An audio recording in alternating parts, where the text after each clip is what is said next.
مطمئنم تا حالا همتون یک بار هم توی اکسپلور اینستاتون این ویدیوها رو دیدین. برو زمان 1 دقیقه. اینم از پنیر و قارچش. وا ویلا، این ساندویچ تا آخر شهریور 50% آفیرو خورده. چیزی که الان دیدین توی دنیای مجازی بهش میگن فود بلاگر. البته تو ایران فقط بهش میگن فود بلاگر، تو بقیه کشور اصلا همچین چیزی فود بلاگر نیست. حالا امیر حسین BTS فند بچه سال، فود بلاگر کیه؟ با من باش تا آخر ویدیو بهت میگم فود بلاگر کیه. بچه‌ها خوش اومدین به کانال خودتون. اسم من امیر حسینه و اینجا کانال ترندی تاکه. توی این ویدیو اومدم راجع به فود بلاگر باشون حرف بزنم. حالا منو چه به فود بلاگر هستن؟ من ویدیوی پیش اومدم هدست اونجا گذاشتم رو گلوم، هندزفری اینجا و اینجا چیزش. بعد این اسطوره یه ویدیو 4 دقیقه پر کردم و 40 نفر اون ویدیو رو دیدن. بنابراین من پتانسیل اینو دارم که بیام تحقیق کنم و با شما راجع به فود بلاگر حرف بزنم. نه خب اساسا فود بلاگر چیه؟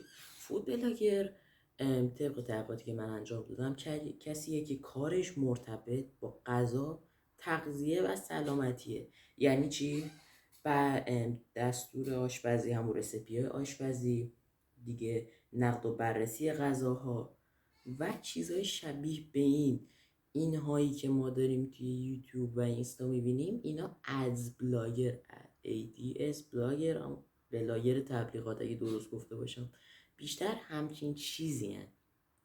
چون ببین کسی که بخواد فقط بیاد تبلیغ کنه بدون اینکه نظر واقعیشو بگه، یعنی تبلیغ غیر واقعی میکنه و خب این مشکل داره. اما لزوماً به کسی که فقط تبلیغ میکنه و خیلی از تبلیغاتش بدونه که طرف هیچ نظر واقعی راجع به اون رستوران یا غذا داشته باشه، فود بلاگر حساب میشه یا نه؟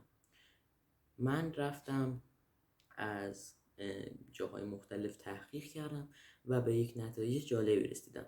نتایجم رو تو ادامه این ویدیو میبینید. خب طبق تحقیقات من خیلی از فود بلاگرها مخصوصا توی کشورهایی مثل ایران از اسم فود بلاگر واسه تبلیغات رستوران‌های مختلف استفاده میکنن. اما فود بلاگر اصلی، یعنی بیشتر فود بلاگرها باید بر اساس نظرات شخصی و واقعی خود یه غذا یا رستوران تبلیغ کنن. چرا؟ چون واسهشون مسئولیت داره. یعنی چی مسئولیت داره؟ وقتی که شما یک تبلیغ رو زبونم گرفت، تقاضای اراده جنسیت دارم. چی بودون؟ یک تبلیغ رو با شفافیت انجام نمیدی و دروغ توی اونه، اگه مخاطبی واقعا بخواد بره سمت اون، مخصوصا اگه تو بخش غذا باشه، خب یه سری مشکل واسه مخاطب ایجاد میشه دیگه. این مشکلات چی هست؟ خب دو تا مشکل هستشو که همه میدونید، منم قرار دوباره باز بگم. یکیش اینه که مشکل سلامتی واسه طرف ایجاد میشه. الان شما یه تبلیغ غیر واقعی کنید، طرف بره اونجا از روغن ناسالم که مثلا اون داره استفاده میکنه مصرف کنه و یک بیماری چیز کنه، کلسترولش بره بالا و اتفاقات دیگه واسش بیفته، شما که پاسخگو نیستی. شما نهایتا بعد اینکه کلی مردم بهتون فشار دادن یه عذرخواهی کنی یا مثلا میگی که به من ربطی نداره، می‌خواستی نری، من پول گرفتم تبلیغمو انجام میدم. بنابراین تبلیغ باید با شفافیت باشه. دلیل دومش، مخاطب داره پول هزینه میکنه، بیننده شما داره پول هزینه میکنه واسه اون رستوران. طرف ماهی یا مثلا 2 ماه یه بار میره یه رستوران به پیشنهاد تو میره فلان رستوران. اگه اون رستوران خوب نباشه، طرف هم پولش رو ریخته دور، هم اعصابش خورد شده، هزار تا مشکل دیگه براش به وجود اومده. اما فود بلاگر واقعی واقعا کیه؟ یعنی چه کار است؟ باید چه چیزی داشته باشه؟ خب اول از همه یک کسی که حالا توی صنعت تغذیه و غذا و سلامتی داره ویدیو میسازه، حداقل باید یکم دانش داشته باشه، حداقل یکم تحصیلات و یکم علمشو داشته باشه. نه که شما بیای یه مرغ بیرون اینطوری باز کنی و بگی به روخو ببین آفر مستر فلانی تا 50% تا 2 تیر ماه، امروز فروردینه تا 2 تیر ماه، نمیدونم چه حکایتی، همشون هم تا تیر ماه آفر دارن، آفرشون هم همیشه 10%. ما که نمیدونیم. دوما شما که وقتی میخوای محتوا کنی باید قدرت نقد کردن داشته باشی. شما وقتی کلا داری تبلیغ می‌کنی چی رو داری نقد میکنی؟ مثل این میمونه که من برم الان مثل پیش عمو حسن بگم عمو حسن تمیزترین املت جهان رو میده. عجب سوسیسیم، همش گوشته. به چی گوشته؟ امروز هم سوسیس درست کنم، سوسیس تخم مرغ پتروسه. خب لامصب هر کی املت عمو حسن رو بخوره باید بره بیمارستان بغل اون املت فروشی بره بستری بشه و کنارش میتونه تو اون آرامگاه دفن بشه. خب این میشه تبلیغ غیر واقعی دیگه. نقدم که نکردی. نهایت نقدت اینه که یه قاشق غذا میخوریم که به چه خوشمزه است، ویدیو که قد میشه بیرون پوش بالا میاری. من چیزا رو منطقی نمیدونم. و دیگه آقا مهمترین اصلش اینه که محتوایی که داری درست میکنی واقعی باشه. یعنی دوباره برمیگرده به اون بحث تبلیغ. بنابراین 3 تا ویژگی 4 تا ویژگی گفتم هیچ کدوم شامل شما نمیشه. پس شما فود بلاگر نیستی. شما باید بلاگر تبلیغات باشی. یعنی چی؟ یه 10-20 تا پست گذاشتی همش تبلیغ؟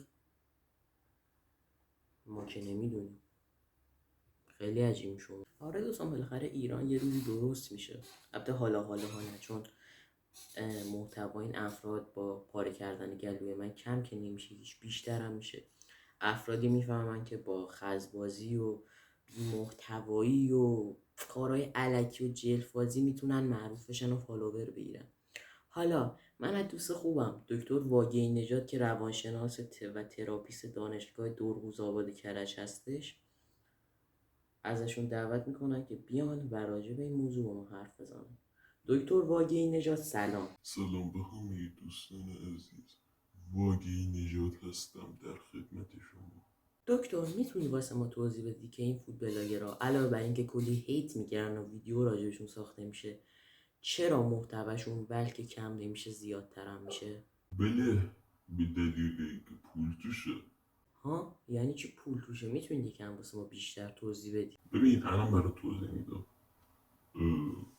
وقتی که شما یک فود بلاگر و یک آدم خزی رو میبینی فکر میکنی که مردم چرا همچین چیزی رو معروف کردن.